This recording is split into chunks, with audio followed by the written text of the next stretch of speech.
¿Naciste en Buenos Aires? Nací en Buenos Aires. Y fuiste a la UBA. ¿Eres abogada? No soy abogada, fui a la UBA. Nunca terminé la carrera. ¿Estudiaste Derecho y en cuarto año me dio esta cosa de que descubrí que me encanta estudiar. Entonces le dije a mi papá que quería terminar la carrera y me estudiara afuera. Y ahí, bueno, mi papá, muy sutilmente, papá italiano, nosotros con mi hermano somos primera generación, mi papá era bien... ¿Tu papá nacido en Italia? Sí, y nos crió así bien... ¿En dónde? Rígido, en Toscana, la zona del norte. Sí. Y me dijo, perfecto, pero en esta casa yo pago hasta la universidad. Así que, mijita, usted vea cómo se va a financiar su posgrado en el exterior y todo lo demás. Yo siempre cuento esta historia porque es muy bonita, fue duro en su momento, pero lo que me pasó es que... ¿Pero egresaste de Derecho? No, porque te cuento la historia, porque le conté a un amigo esto, un amigo optimista, y me dijo, Sandra, tu problema es de bacha, tienes que conseguir quien te financie la carrera, a buscar becas.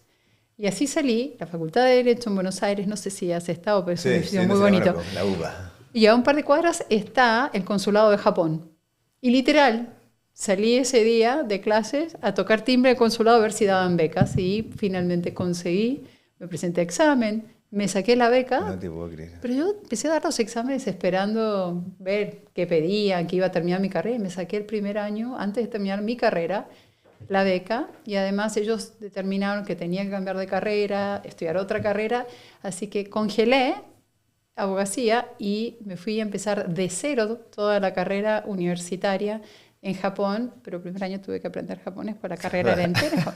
¿Pero tenías algo con Japón de antes o fue ahí el destino que te llevó nomás? Tenía curiosidad, porque imagínate, esto fue los 80, muchos años, parece que fue siglo pasado más o menos.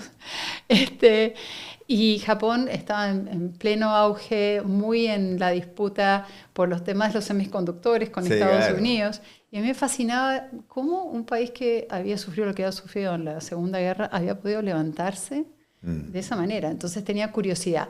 Pero la verdad es que toqué el timbre en el consulado por el destino, porque me quedaba cerca de la universidad. Mira lo que es la vida, ¿no? Qué increíble. Así fue.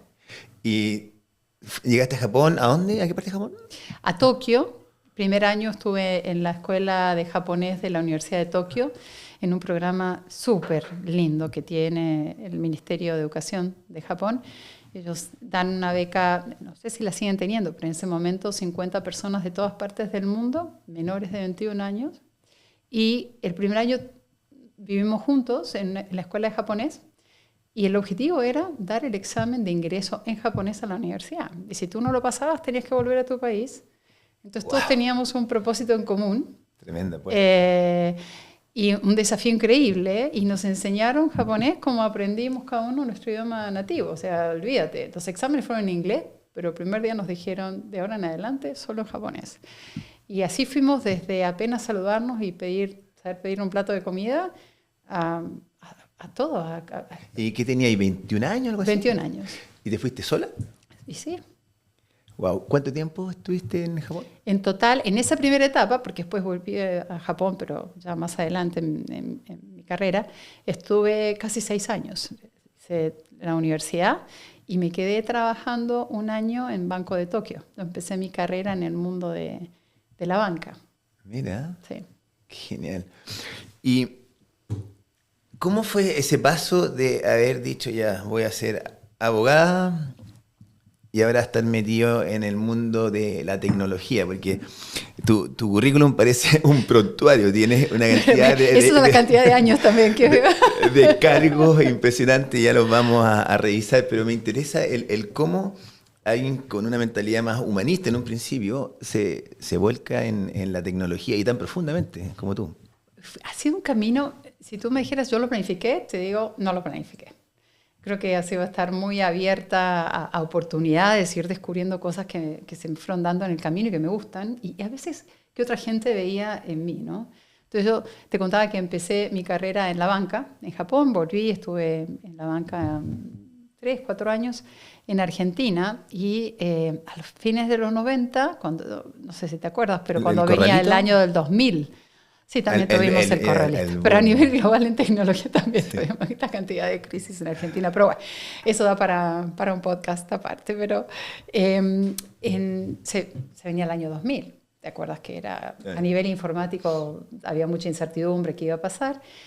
Y de Oracle me fueron a buscar al banco en que yo estaba, Bank Boston, para ofrecerme ir al mundo de la tecnología. Yo dije, ustedes se equivocaron. Yo de Oracle conocía que como la acción iba súper bien y Larry Ellison era un referente, pero eso sería todo. Y justamente les interesaba mi background financiero para armar un programa de financiamiento para proyectos muy grandes que ayudara a que los clientes hicieran inversiones en más largo plazo para modernizarse. Y así llegué al mundo de la tecnología con Oracle. Venía de un mundo más estructurado en ese momento, que era la banca. Siendo argentina, ya que lo mencionas, ¿cómo describirías al chileno? No, pero no al chileno, al ejecutivo chileno. Porque te toca a ti, vamos a entrar después ejecutivo y ejecutiva. Después vamos a hacer la separación del género. Pero tú estás en varios directorios. Has presidido asociaciones gremiales, entiendo que la AmCham, te he visto en Endeavor, en fin, o sea, es impresionante tu currículum. ¿Le has sacado como un poco la foto o el rollo al ejecutivo chileno? Y te pregunto para ver qué cambios podemos hacer desde la empresa y los gremios en Chile para llegar a los niveles de desarrollo que queremos lograr.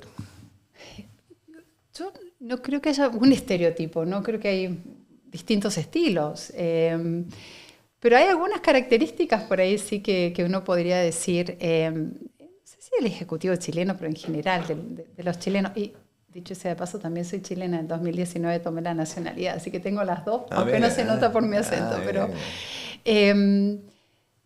chileno es un poquito más formal, por ahí si lo comparas con el argentino, es un poquito más organizado, infinitamente más puntual. ¿Ah, sí? Sí, a los argentinos nos cuesta un poquito la puntualidad, a mí ni hablar. ¿Más tímido, más receloso, más chupado? Yo creo que depende mucho de la personalidad. Yo creo que más allá de hablar de ejecutivos o ejecutivas, te diría como mindset. Sí me parece que si veo las dos culturas. En Argentina, desde chiquitos aprendemos a creernos el cuento. Fuerte. Todo lo podemos, ni hablar de la épica para el mundial y el orgullo de ser argentinos. Que me encanta, yo soy fanático de esa épica argentina. Y si hablamos de fútbol seguro nos vamos a pelear y todo. Pero ayer le fue más o menos a Boca, bueno, eso harina de otro costal. Y en Chile nos falta, y ahora hablo con mi sombrero de chilena, por eso me siento cómoda hablando de los dos, porque no lo apunto con el dedo desde afuera, sino como chilena, y adoro este país. Nos falta un poquito más creernos ese cuento, esa épica. Y habiendo hecho tantas cosas también. Yo cuando viajo en la región me preguntan de Chile, de la larga institucionalidad, de las cosas que estamos haciendo. Tú vienes a Chile y ves cosas de avanzada. Y yo no digo que es para mal, para creernos el cuento para mal y ser arrogantes. No, me parece bien esta actitud de querer elevar el estándar, cómo lo hacemos mejor, pero valorizar más lo que tenemos. Esa épica, esa que surge cuando tenemos una emergencia, cuando ustedes lo saben súper bien, en todo lo que hacen, que es maravilloso. Y nos levantamos y con orgullo para adelante, y con fuerza y con solidaridad, y que no es permanente. Nos falta creernos el cuento mucho más. Escuché una entrevista por ahí, el hablar de los superpoderes, que cada uno tenía un superpoder y lo encontré bien notable, que al final lo que yo entendí que era creerse el cuento. Cuéntanos desde tu óptica y desde tu experiencia, ¿cómo ha sido eso de encontrar los superpoderes? ¿Cómo llegaste a acuñar ese concepto? Yo soy una convencida de que todos tenemos superpoderes. A veces los conocemos y a veces no nos damos cuenta que los tenemos. Y para mí eso ha sido re importante porque he tenido que liderar equipos y equipos con culturas distintas, remotos, etc. Descubrir esos superpoderes en las distintas personas es algo que a mí me encanta. Creo que es uno de mis superpoderes. El talento. Ese talento, en qué cosas puede aportar algo que complemente al resto, poder orquestar eso.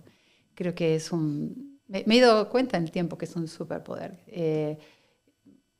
Que me gustan las personas, me gusta encontrarlas donde están, generar esa empatía. Y desde ahí entonces anclarte en esa fortaleza para construir otras cosas. cosas en las que eres más débil, pero te apoyas en otro. Y cuando yo hablé en esa entrevista de superpoderes, tiene que ver con eso, con entenderlos y ni ser arrogante porque los tienes, pero tampoco ocultarlos, ofrecerlos a otros. Y esto conecta con otra cosa de la que hablo mucho y que he aprendido a los golpes, y es que superpoderes sí, más superhéroes no, y superheroínas tampoco. Creo que esta visión con la que yo comencé mi carrera, de estos modelos, de estos referentes de superhéroes, superheroínas, personalidades que todo lo pueden, yo creo que se nos quedó corto. Obsoleto, ¿cierto? Sí, está obsoleto, porque estamos en un mundo cada vez más complejo, más cambiante, son tantos frentes que yo creo que el liderazgo tiene que ir cada vez más a esto de descubrir en el otro esos superpoderes, cómo además aprendo, yo también, y movilizo, pero no necesito ser superhéroe ni superheroína. Y eso cuando lo entendí, después de muchos golpes, ha sido tan liberador, porque uno no tiene que ser perfecto. Hubo un momento medio fenomenológico en que dijiste, tengo que cambiar este estilo de liderazgo, tengo que empezar a asumir otras cosas. Un momento, o sea, metidas de patas en mi vida muchas, pero hubo un momento particularmente fuerte para mí, pues fue relativamente temprano en la carrera, cuando asumí por primera vez el rol de manejar un equipo, en los inicios en Oracle. Y que claro, cuando tuve la oportunidad de ser manager, estaba fascinada. Aparte había estudiado. ¿Qué edad tenías? Y yo tendría unos 30 años, 32 años, sí. Y además un equipo regional, entonces estaba fascinada. Imagínate todo lo que había estudiado, lo iba a poner en práctica, ¿sí? Súper matea. Y a muy poco andar, la líder de recursos humanos, fenomenal, me llama, me dice, juntémonos. Me dice, todo mal. Así como todo la gente mal. Todo mal. Es que tu equipo siente que no les das el espacio, que muy controladora, que yo dije, qué fuerte, ¿no? Porque yo pensé que lo estaba haciendo fenomenal. Y la verdad que aprendí, y eso fue un momento súper duro, que primero que todo lo que me había llevado a ser exitosa como persona en mi rol más individual, digamos, esas fortalezas no iban a ser las que me iban a ayudar a ser exitosa y aportarle al equipo de ahí para adelante. Y que los referentes que había tenido, mucho fue con resultados, y si no, pero lo hago yo, pero vamos, y más o menos como que llevan atrás al equipo, tampoco era lo que se necesitaba. Entonces, claro, tuve que recablearme nuevamente, conectar mucho más con la Sandra de corazón, de la intuición. ¿Masculinizado puede ser un poco? Sí, a mí no me gusta hablar de masculinizar o no, porque conozco muchas mujeres también, y como en mi caso, que estábamos con esos modelos, pero de alguna manera sí, había perdido esa conexión que es bastante innata en las mujeres, hasta por el rol de estar formados para la maternidad, independientemente de que seas o no mamá, traemos eso en la naturaleza. Y eso yo lo había desconectado mucho, tenía esta idea.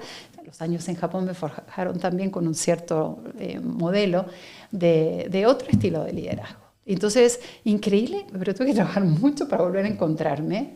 Y en esa autenticidad mejoré mucho cómo conectar con los equipos. Pero fue difícil ese feedback. Y además, no me salió natural al día siguiente empezar pero cuando la niña de recursos humanos te dijo, Sandro, tenés que trabajar las habilidades blandas, por decirlo de alguna manera. ¿Al principio te dolió un poco? Claro. O sea, ¿y la autocrítica la hiciste al tiro o tuviste que primero digerirla un poco y decir, ¿sabes qué? No, tengo que mejorar yo la autocrítica la hice inmediata. Me dolió, claro que me dolió porque yo tenía tantas ganas de hacerlo bien. Sí. Tantas ganas, que ¿cómo queriendo hacerlo tan bien? La embarré tanto. Pero mira, aprendí ahí que hay que dejarse ayudar. Y tuve mucha ayuda. Me dieron una gran oportunidad. Y también después desde otro lugar con el equipo, de construir otras conversaciones, de estar atenta a otras señales. Pues tu equipo te va diciendo cosas, ¿no? Y no fue fácil, fue un proceso, tuve mucha ayuda y después de eso aprendí a disfrutar mucho más. Estamos en una época que yo al menos siento que no entiendo muy bien. Bien. En el contexto de esta transformación tecnológica ya a un nivel cuántico. Y está la inteligencia artificial, ¿ya? Por lo que leí de ti, tú tienes una expertise bastante profundo en todo eso. Cuéntanos un poco, explícanos un poco, qué es lo que estamos viviendo con esta nueva transformación, los ángulos, las dimensiones que tú ves. Bueno, lo primero es que es la primera vez a nivel de la humanidad que nos pasa, y a diferencia de otras olas de transformación y de innovación, que lo que nos hace realmente humanos, nos diferencia de otras especies, que es la inteligencia, la estamos empezando a compartir con otro ente. Y las implicancias, claro, porque hasta ahora éramos distintos a otras especies por la inteligencia. Entonces, mira hacia atrás, todas las revoluciones, nunca nos pasó algo así. ¿Esto no es comparable con el 1850 y la Revolución Industrial? No, por lo que te estoy diciendo, pero además porque se sube a otras revoluciones anteriores. Entonces, la avalancha, la infraestructura que se ha venido generando desde comunicaciones, la nube, etc. Esto es una capa que se sube sobre todas las anteriores. Entonces, si bien estamos en los inicios todavía, yo creo que falta mucho por venir, a nivel humano es muy profundo. Esto de que tú decías, no estoy entendiendo.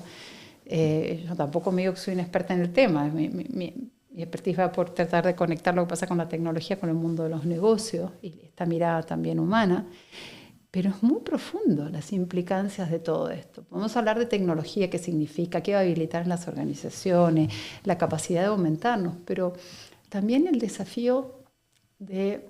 Tengo un ejemplo y no tengo la respuesta, si tú la tienes y me ayudas te agradezco.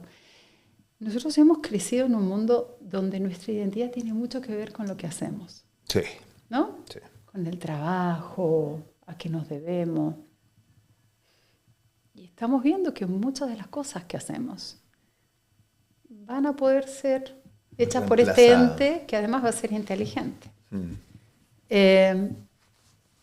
Y cuando esto pase a otra escala, ¿cómo vamos a redefinir nuestra identidad? No te digo que nos vamos a quedar sin trabajo, pero va a tomar mucho más fuerza, el sentido, el propósito, algo que tú y tu equipo y en Desafío conocen y trabajan muy profundamente. Algo que a mí me pasó también cuando dejé la vida ejecutiva para dedicarme más a directorio, a mi propia empresa, al dejar el rol, mi identidad como Sandra, entender que yo soy Sandra más allá del rol y volver a conectar con lo que nos hace humanos, propósito, pero es complejo porque veníamos en un sistema en que aprendemos que gran parte de nuestra identidad es lo que hacemos. Pero tengo una visión, como te decía, soy tecno-optimista. Optimista de que vamos a tener a nuestro alcance solucionar problemas que no hemos podido solucionar antes. Cuando tú ves lo que está pasando en el área de salud, en la investigación de frontera, lo que ocurrió con el plegamiento de proteínas y AlphaFold, el ir conociendo... temas que antes nos hubieran llevado muchos años para curas del cáncer, para abordar temas, bueno, preventivamente. Hoy ustedes están usando muchas de estas capacidades para anticiparse a casos de emergencia, etc. Yo por eso tengo mucha fe en que como humanos vamos a dar ese salto. Difiero un poco de la regulación. En tu punto. ¿Lo dejaría más libre? Yo creo que regular o no regular no es la pregunta, que es importante el contexto regulatorio, pero creo que todavía es una tecnología que no entendemos bien y querer regular algo que no conocemos es complejo. Yo creo que el cómo es importante, yo creo que hay principios que sí, y te diría, la regulación, el riesgo es que queden limitados a un solo país. Yo creo que lo que necesitamos es ponernos de acuerdo en principios que ojalá fueran más globales.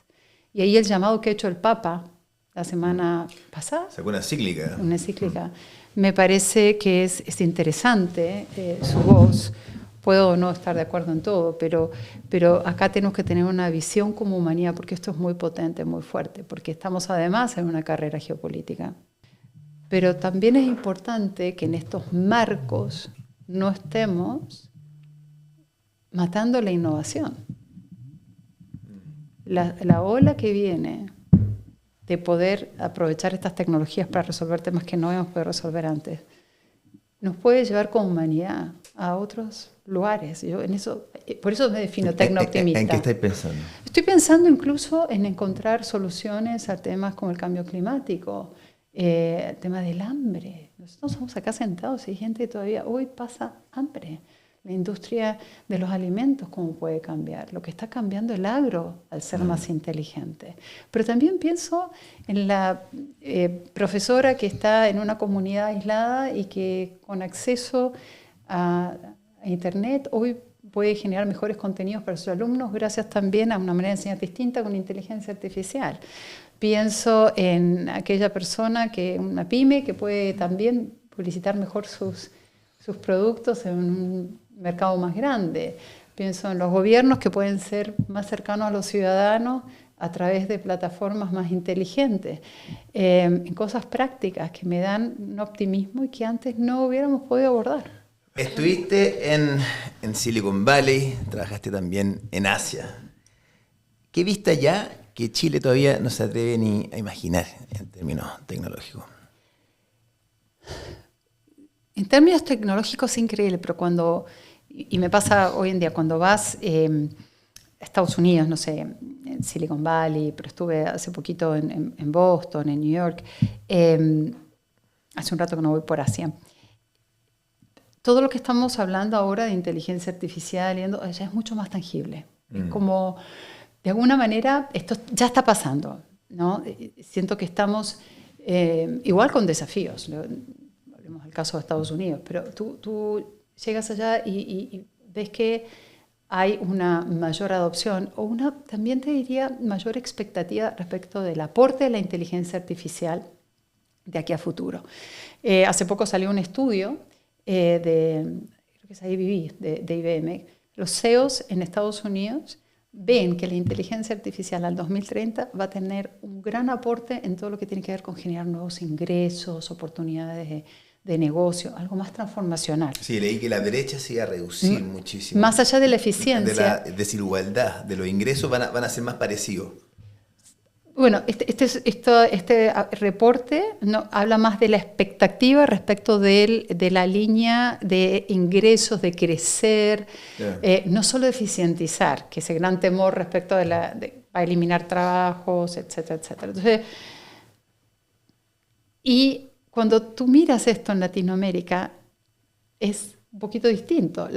El foco todavía está muy puesto en lo experimental y en la eficiencia. Entonces, yo creo que porque van en un estadio un poquito más adelante de poder escalar. Igual en Estados Unidos el desafío es, teniendo la convicción de que esto es revolucionario en lo que puede aportar a crecer, a nuevos ingresos, nuevos modelos de negocio, el 24% nada más dice que tiene una idea de por dónde van a venir esas nuevas oportunidades. El resto no.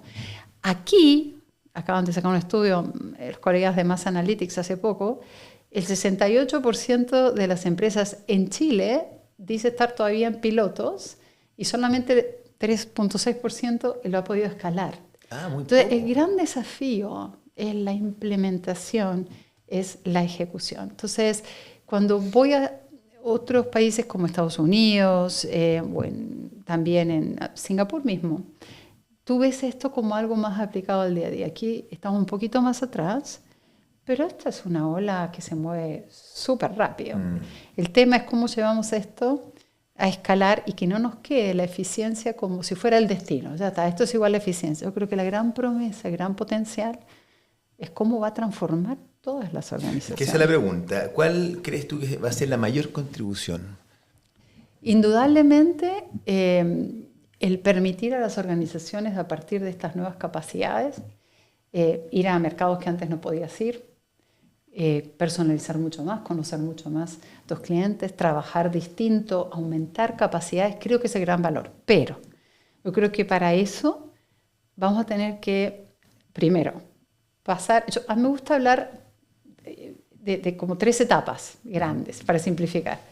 La etapa inicial, que si hacemos una analogía, es la etapa de gatear, donde estás aprendiendo. Los pilotos, lo vivimos mucho 2023, 2024. La etapa donde, ya hicimos pilotos, aprendimos, en la organización decimos, ¿cómo lo escalo a un proceso? ¿Cómo empiezo a cambiar la manera en que trabajo? Porque el proceso por ahí no es el mismo, puedo ahorrar 3, 4 pasos, lo pienso distinto. Esa es la etapa de caminar y lo que necesitas son otras cosas. Y después tienes la etapa de correr, donde ya no solamente cambio procesos, sino que ahora digo, bueno, ¿cómo transformo la organización? Y ahí viene el gran valor, donde el aumentar tus capacidades más que reemplazarte te permita generar nuevos modelos, nuevas alianzas, ir a otros mercados que antes no hubiera ido porque era imposible, era carísimo, no llegabas.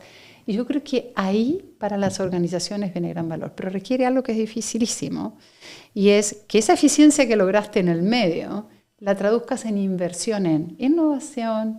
Algunas empresas, muy poquitas las que están en este estadio a nivel global, pero las que están como referentes siendo allá, con la eficiencia que logran adquieren otras empresas.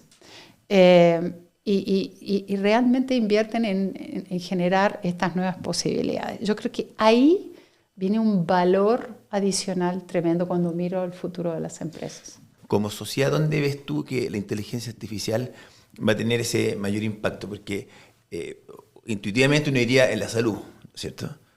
De todas maneras. Puede ser. Pero lo que me gustaría ver es en términos de educación.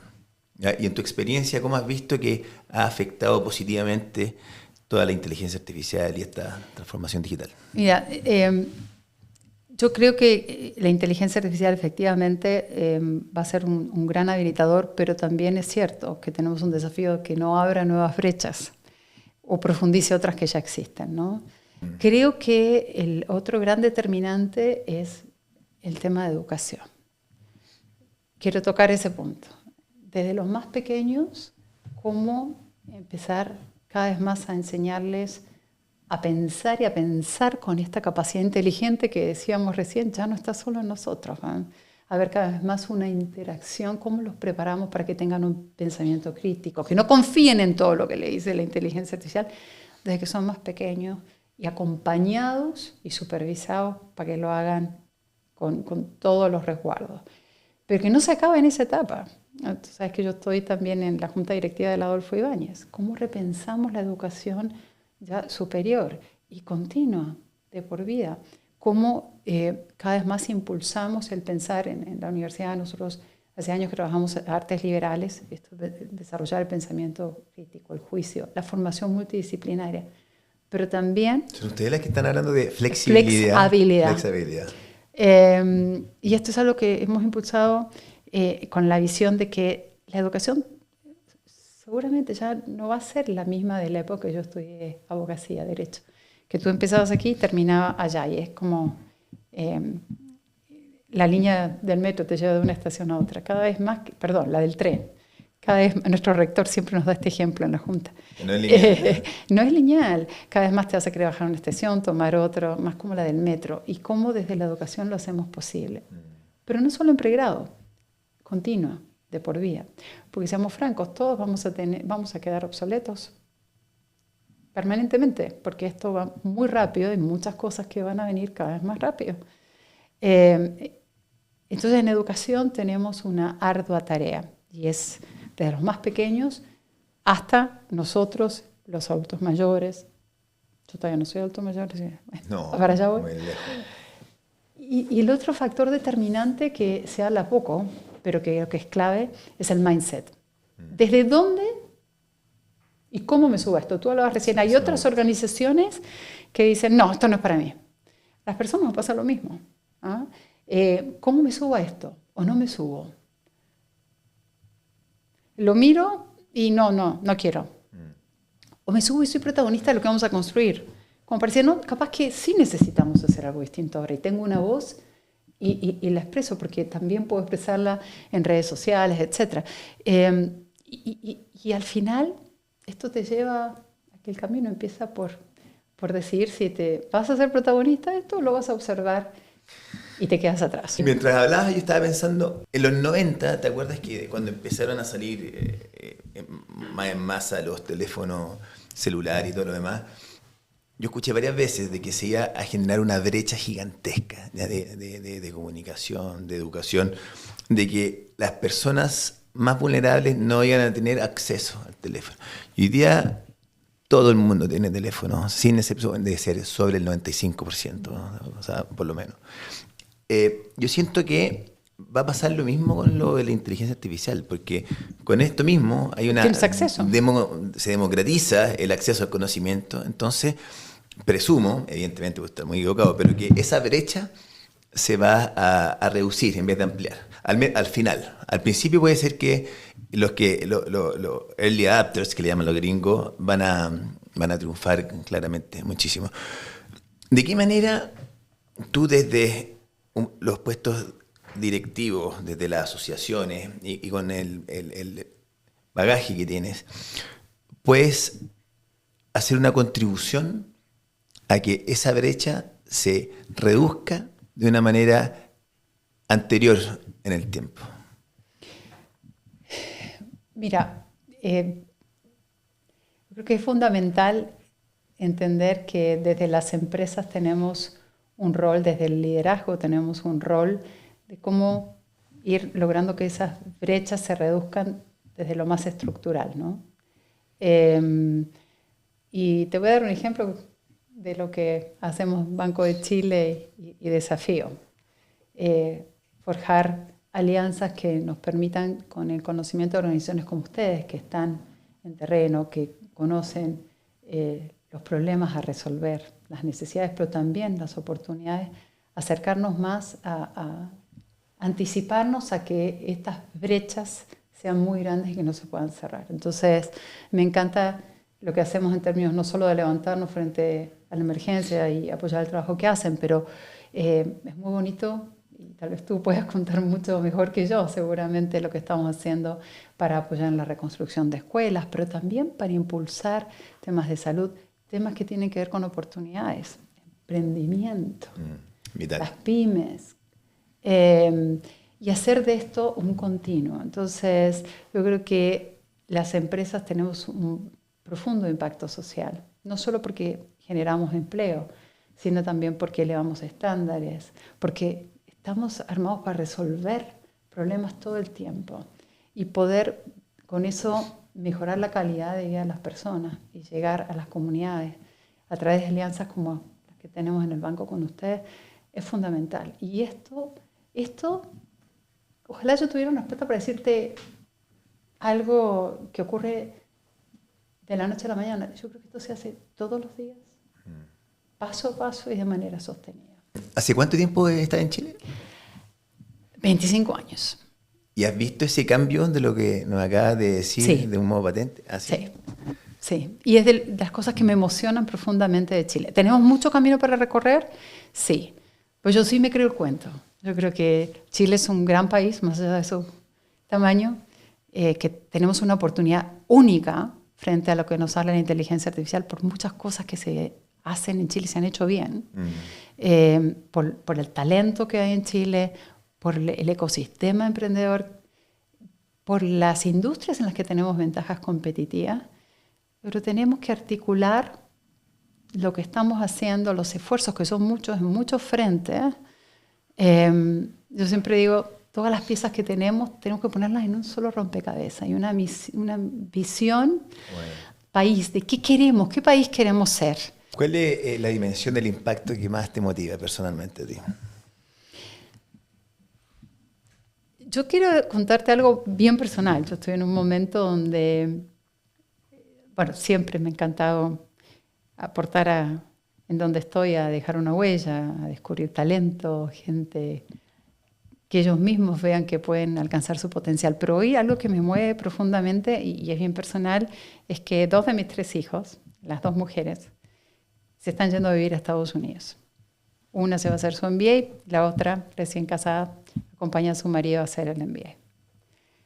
Y me angustia pensar que no vuelvan.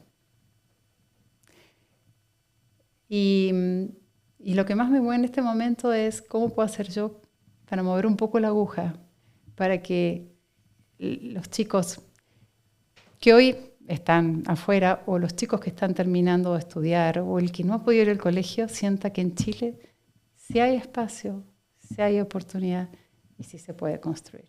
Y por eso estoy en muchos frentes haciendo todo lo que puedo. Eso a mí me mueve y ese es el impacto que yo quiero generar hoy. Wow. Oye, Sandra, es impresionante las ganas que han de hablar contigo, porque Se nos hizo corto. sí, manejáis una cantidad de temas realmente increíbles. Y nada, pues agradecerte, de verdad, por Gracias. tomarte Yo el tengo tiempo. que agradecerles por la labor que hacen ustedes todos los días, lo inspirador, y vamos por esa solidaridad permanente que creo que le hace tan bien a Chile.